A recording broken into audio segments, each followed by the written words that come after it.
네, 안녕하십니까. 반갑습니다.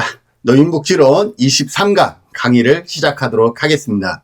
오늘 강의를 통해서 같이 학습할 내용은 한국의 치매 정책에 대해서 간략하게 살펴보도록 하겠습니다. 학습 내용은 한국의 치매 정책입니다. 바로 내용으로 들어가겠습니다. 치매 정책의 개요. 우리나라의 그 치매 관련된 정책들이 어떻게 점진적으로 발전되어져 왔느냐, 이러한 부분들을 살펴보면 우리나라는 경제 성장 및 생활 수준이 향상되면서 기대 수명이 급격하게 증가하죠. 그러면서 같이 고민했던 영역이 무엇이냐 하면 치매에 대한 논의였습니다. 그래서 1990년대 후반 치매를 국가의 중요한 정책 아젠다로 인식을 하게 됩니다. 아젠다라는 것은 이러한 사회 문제가 누구에 의해서, 정치를 하시는 분들에 의해서 중요한 다루어져야 할 사안으로 받아들여지는 것을 얘기를 하죠. 그래서 1996년 3월에 공식적인 치매 관리 정책으로 삶의 질 세계화를 위한 노인 장애인 복지 종합 대책을 수립을 하게 됩니다. 이러한 노인 장애인 복지 종합 대책에서 어떠한 논의들이 많이 이루어지냐 하면 그동안 시설이라든지 인프라가 많이 확보되어 있지 않았었기 때문에 주로 치매 관리 시설 구축에 초점을 맞추는 경향이 있었고요. 더불어서 1997년에 시군구 보건소에 무엇을 설치하냐면 치매 상담 신고 센터를 설치해서 치매 상담 요원을 배치하기 시작을 합니다. 그리고 시설 보호가 필요한 치매 환자를 위한 치매 전문 병원 및 요양시설 확충 계획들을 발표를 하기 시작을 하죠. 그래서 이때에는 장기요양법이 통과되기 한참 전이었죠. 그래서 실비 요양원이라든지 유료 요양원, 이러한 다양한 요양원들이 만들어지기 시작했다라고 보시면 될 것 같습니다. 1999년에는 노인복지 중장기 발전 계획을 발표합니다. 자, 그런데 노인복지 중장기 발전 계획을 발표를 하는데 바로 앞전에 설명한 1996년 3월에 공식적으로 발표한 노인 장애인 종합 대책과 그 내용이 중복 또는 일부 확대되는 범위 내에서 붙인다라는 거죠.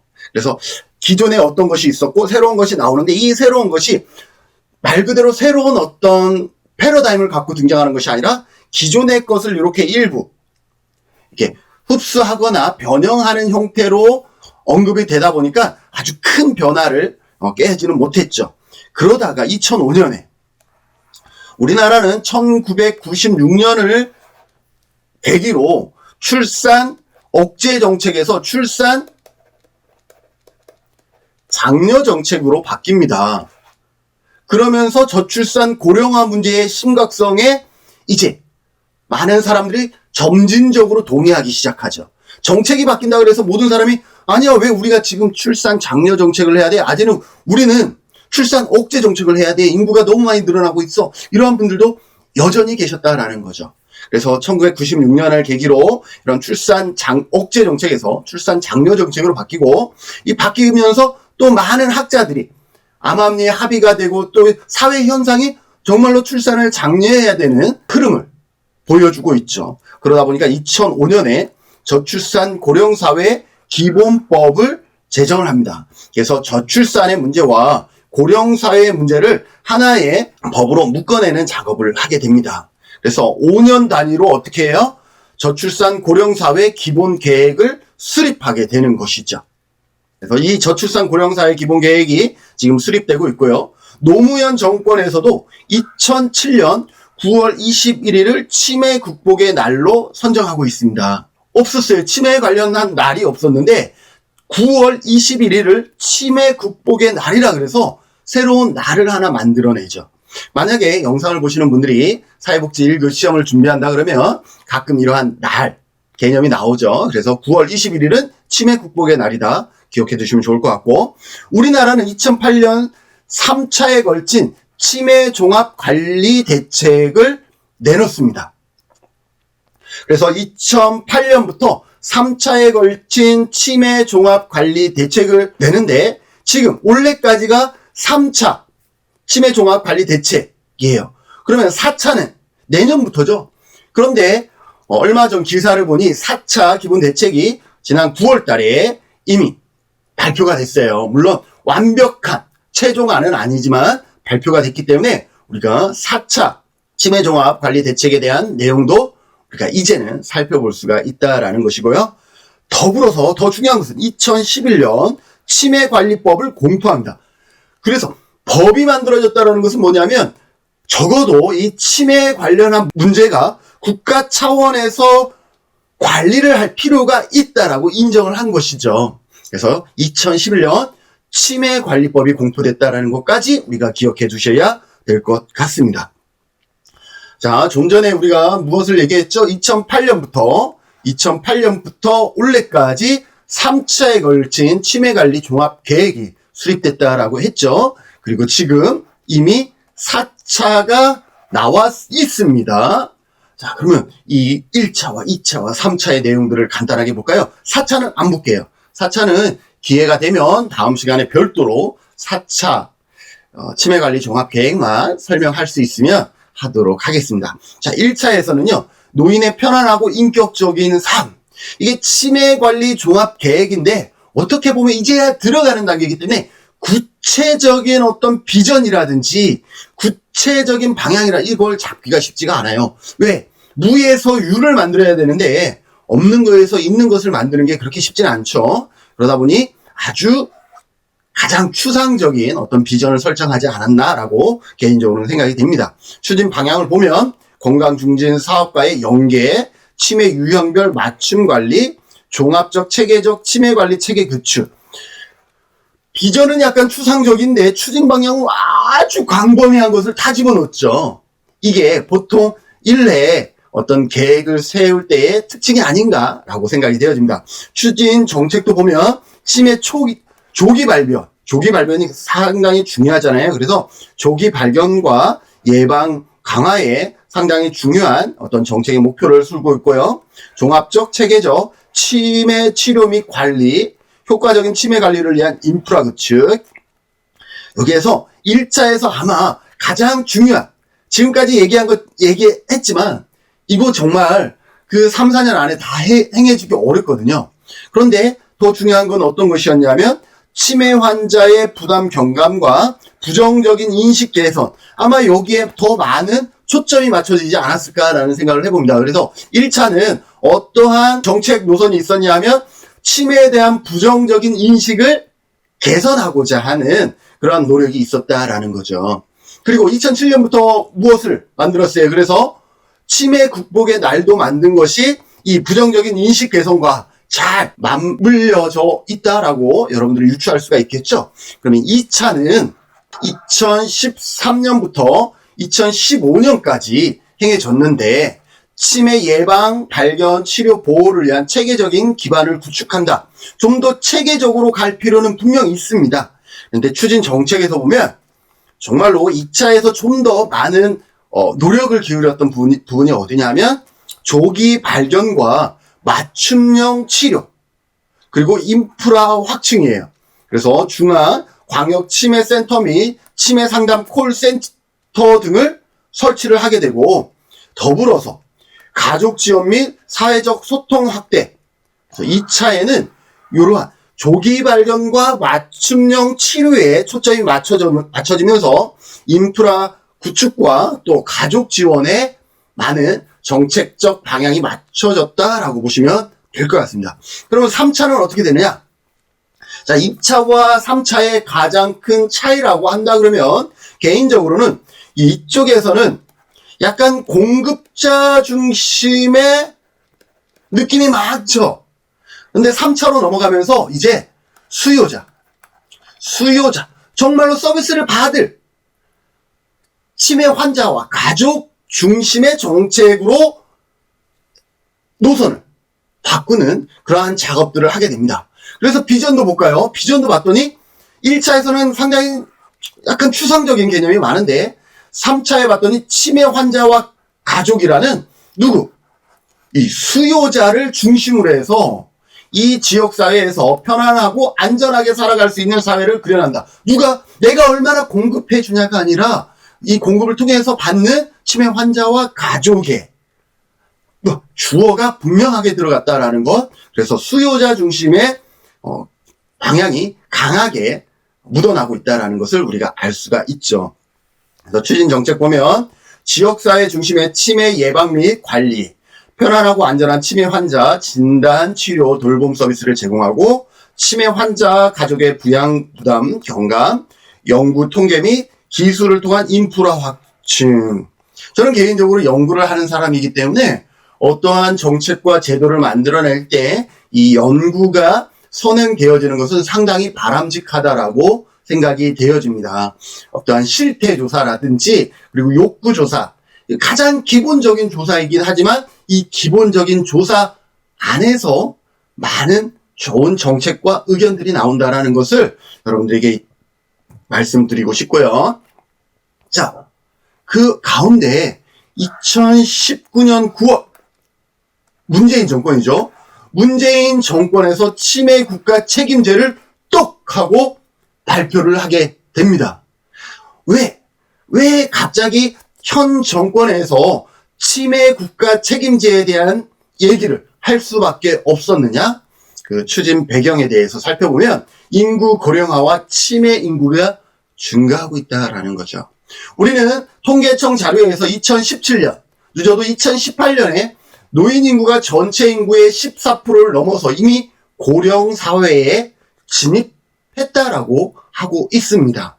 그런데 인구 추계를 보면, 미래를 우리가 예측하는 인구 추계를 보면 2030년에는 노인 인구가 전체 인구의 24%를 넘게 되고 2050년에는 거의 40%에 육박하는, 그러니까 인구의 절반이 65세 이상 어르신으로 바뀐다라는 거예요. 왜?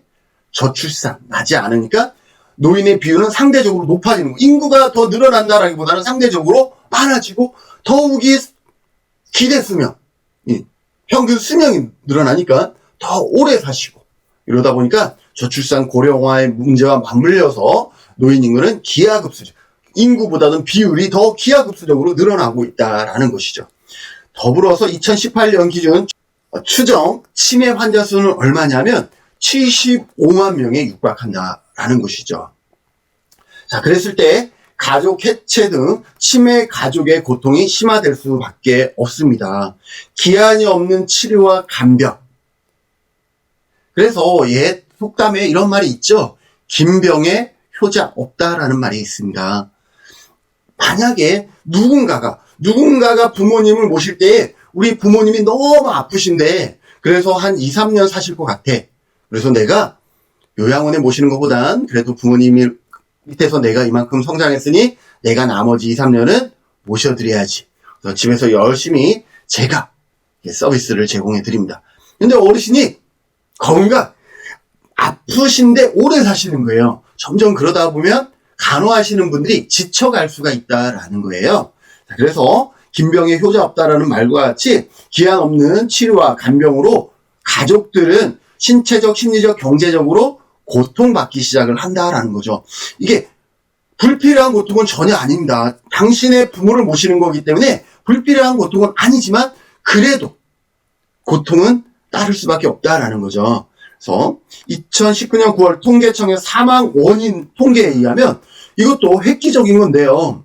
알츠하이머병, 우리가 앞 시간에 치매를 야기하는 원인 중에 가장 높은 비율을 약 74%의 원인에 해당하는 것이 뭐예요? 단백질 기형에 의한 알츠하이머성 치매다라고 우리가 배웠죠. 그래서 이 알츠하이머병으로 사망하는 사람이 인구 10만 명당 몇 명이냐면 12명. 얼마 안 되네요. 그런데 전체 사망 원인 순위로 보면 한국의 사망 원인 10위 안에 들어간다는 거예요. 사망 원인 중에 10손가락 안에 들어가기 시작했다라는 거예요.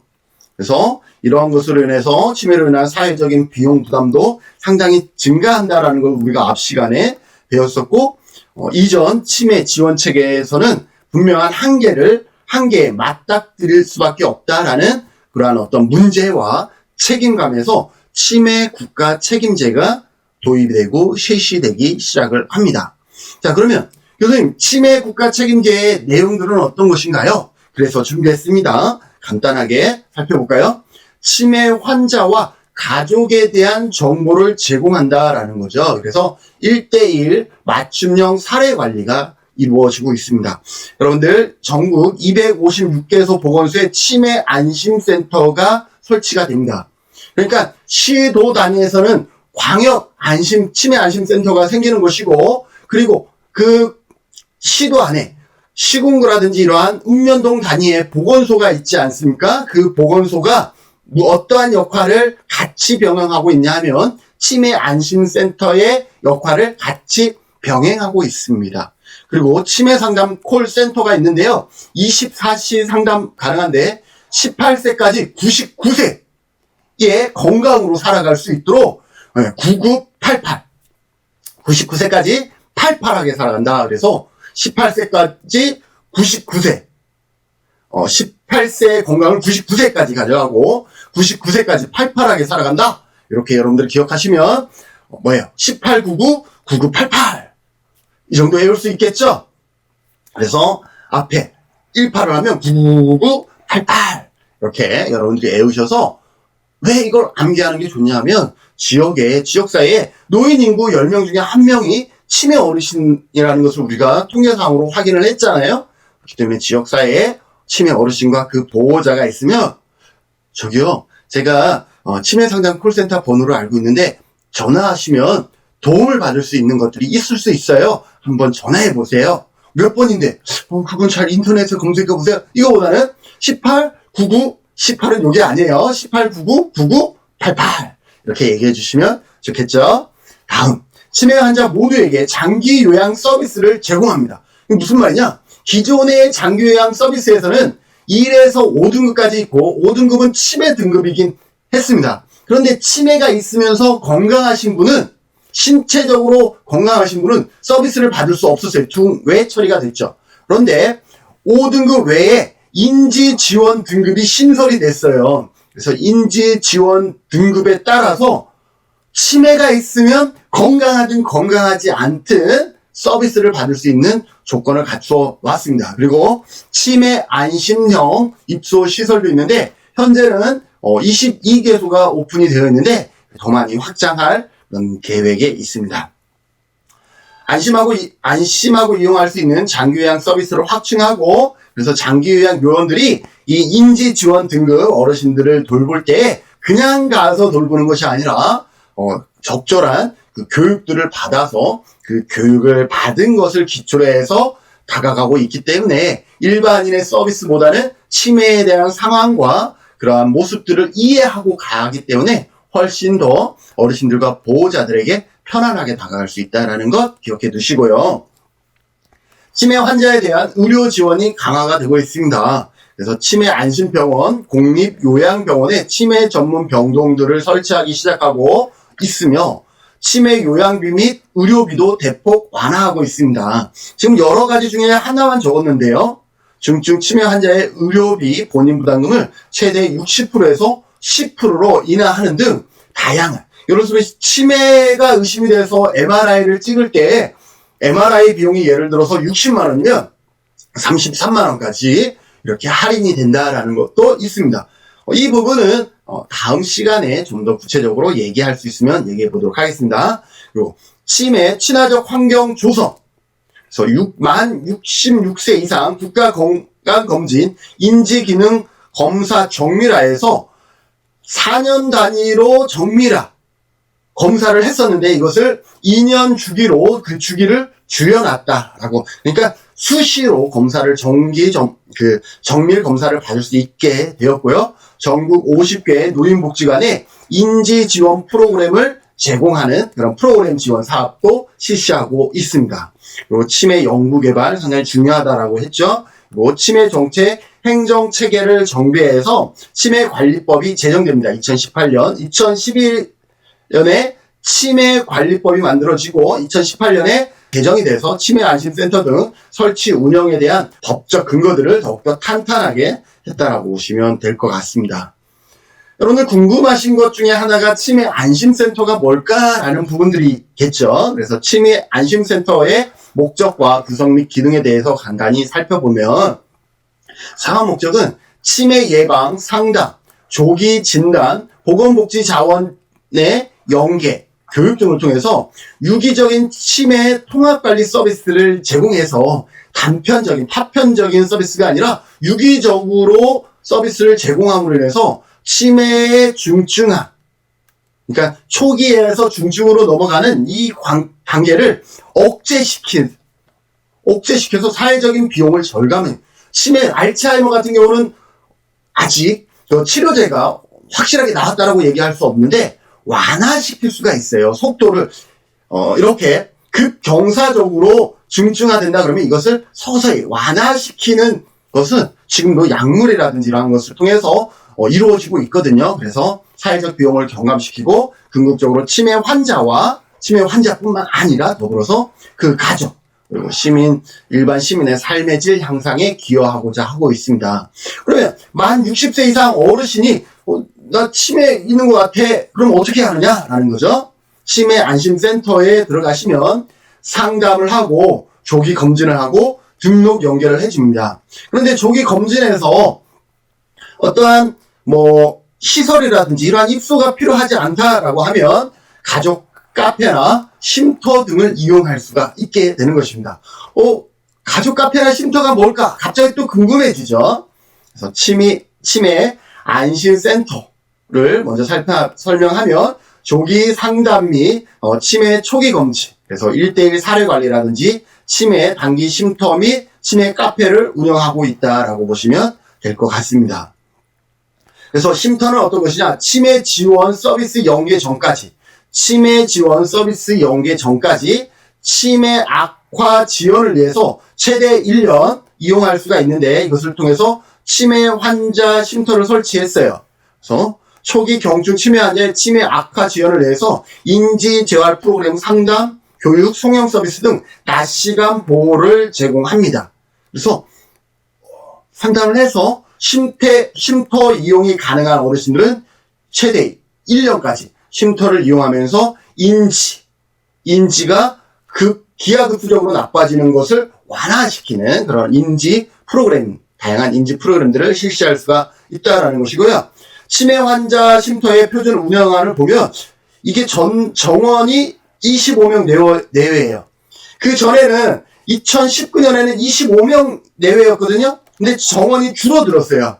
그러니까 이 전담 인력 2명에서 3명을 배치해서 치매 어르신 25명을 보는 게 어렵다라고 판단을 한 거겠죠. 그래서 정원을 줄여나가고 있습니다. 근데 정원만 줄이면 어떻게 해? 그럼 이용할 수 있는 분이 적잖아요. 그러니까 이러한 쉼터들이 어떻게 해야 되겠어요?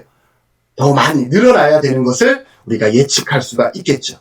카페도 있습니다. 치매 어르신이 쉼터를 이용하는 동안 치매 가족이 정보 교환이나 휴식이나 자조모임 등을 할 수 있는 치매 카페를 설치하여서 정서적 지지 기반을 마련하고자 치매 카페도 만들어져 있다라고 보시면 되겠습니다.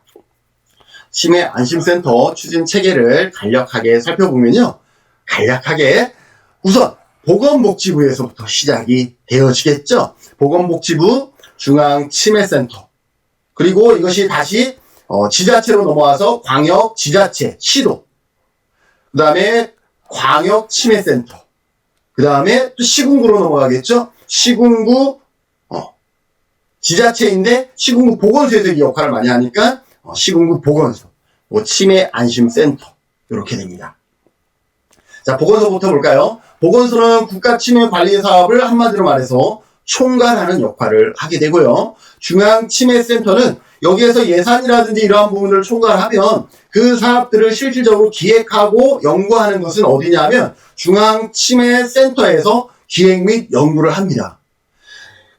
그래서 기획과 연구가 이루어지면 이것을 지자체에다가 넘겨줍니다. 그러면 지자체에서는 위에서 연구하고 기획한 것들을 광역치매센터를 설치하고 운영하는 등 광역 지자체에서는 적극적인 노력들을 하고, 그리고 광역에 누가 있냐면 광역치매센터가 있습니다.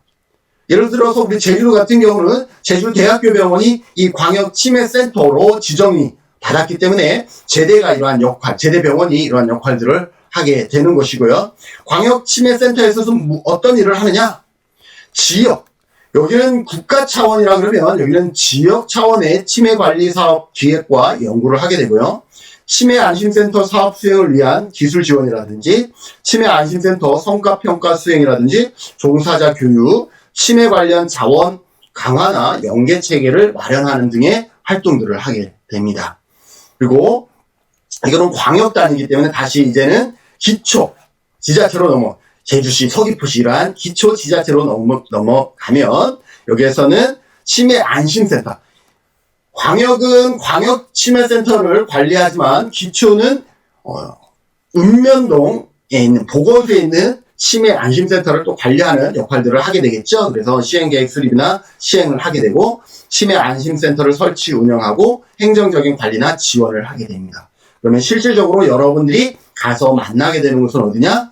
치매안심센터인 것이죠. 그래서 가까운 보건소와 같이 연결되어 있기 때문에 보건소에 상담을 하시거나 우리 전화번호 잊어먹지 않겠죠?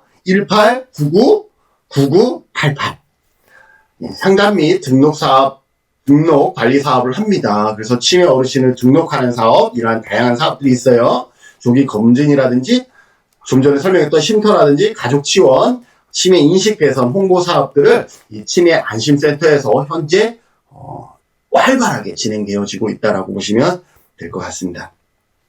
가까운 치매 안심센터를 찾고자 하십니까? 안심 이쪽으로 가시면 찾을 수가 있습니다. 그리고 365일 24시간 치매 무료 상담이 있습니다. 18세의 기억을 99세까지 팔팔하게. 이것도 사실상 어려울 수 있어요. 어려우면 보건복지부 상담센터 129번을 여러분들이 눌러서 상담을 요청하시면 가장 치매 전담 창구로 또 연결해 드리는 역할이 있습니다. 네, 지원 정책 활용 방안에 대해서 계속 살펴보면 지문 등록을 하시면 좋아요. 아이들도 여러분들 가까운 경찰서나 파출소에 가면 지문 등록이 가능하잖아요. 마찬가지 치매 환자도 지문 등록이 가능한데 현장 등록, 시설이나 행사장에 방문해서 등록도 가능하고 내방 등록은 치매 안심센터나 주민센터, 경찰서, 지구대, 파출소 등을 방문해서 가능하고 자가 등록도 가능하기 때문에 여러분들 사이트 safe182.go.kr을 여러분들이 검색하셔서 자가 치매 등록도 하시고 실종 신고센터 182번도 있으니까 기억해 두시고요. 실종 위험 노인에게는 인식표 보급 사업이 있어요. 만 60세 이상 치매 위험 노인에게 치매 안심센터에서 상시로 무료 발급하고 있기 때문에 이용하시면 좋을 것 같고 실종 치매 노인 찾기 지원 사업이 있습니다. 여러분들 한번 읽어보시고 여기 보면 실종 노인 전단지 제작을 무료 지원해주는 사업이 있어요. 실종 후 일주일 경과 후 신청자에 한해서 전단지 4,000장, 스티커 1,000장, 현수막 1개를 무료 제작해주는 그런 지원 사업도 있기 때문에 나머지 사업과 더불어서 같이 여러분들이 살펴보시면 도움이 될 것 같습니다. 자, 생각해보게 하면서 마무리 짓겠습니다. 여러분들 치매를 예방하기 위해서 만약에 내가 정책을 만든다 그러면 어떠한 정책을 만들 것인지 한번 고민해 보시면 좋을 것 같습니다. 우리의 고민들을 여러분들이 같이 공유하고 나누면 4차 계획이 아니라 5차 계획에서도 우리의 의견들이 반영될 수 있지 않을까라는 기대들을 해보면서 이번 강의 마치고요. 다음에는 강의 도중에 설명했듯이 제4차 치매관리 종합계획을 좀 내용을 저희가 확보할 수 있으면 이 내용을 갖고 다음 강의를 준비하도록 하겠습니다. 수고하셨습니다.